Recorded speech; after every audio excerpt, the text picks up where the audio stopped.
Elections అయిపోగానే marriage చేసుకున్నదని చెప్పేసి నన్ను ఎంతమంది ఎన్ని మాటలు అన్నారు, ఎన్ని రకాలుగా హింసించాలో అన్ని రకాలుగా హింసించారు. మన ఇంటి ఆడపిల్ల గురించి మన ఊర్లో ఎవరైనా నలుగురు చెవులు కొరుక్కుంటేనే అసలు వెంటనే సంబంధాలు చూసి చేస్తారు.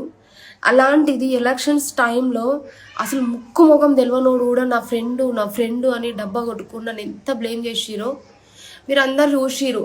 సో ఇంకా పెళ్లి చేసుకోకుండా ఉంటే ఇంకా ఎవడెవడొచ్చి ఎన్ని సంబంధాలు అంటగట్టి ఎన్ని రకాలుగా వీడియోలు తీసి నా జీవితాన్ని నాశనం చేస్తారు అని చెప్పేసి అట్లా ఆలోచించి సమ్మర్లో మ్యారేజ్ చేసుకున్నా.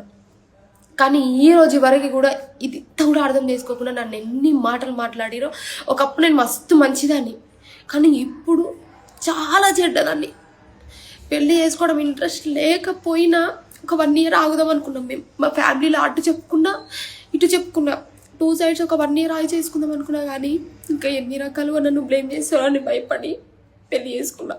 కానీ ఈ రోజు వరకు పెళ్ళైన సంతోషం లేకుండా ట్రోల్స్ చేసి చేసి చేసి మానసికంగా నన్ను ఎంత బాధ పెడుతున్నా అన్ని దేవుడు చూస్తూనే ఉంటాడు. నేను ఎవరిని ఏమన్నాను, కర్మ ఎవరిని వదిలిపెట్టదు. నేను తప్పు చేసి ఉంటే నన్ను కూడా వదిలిపెట్టదు. అనవసరంగా మీరు నన్ను అంటే మిమ్మల్ని కూడా వదిలిపెట్టదు. ఇంతకు మించి నేనేం చెప్పదలుచుకోలేదు ఇక.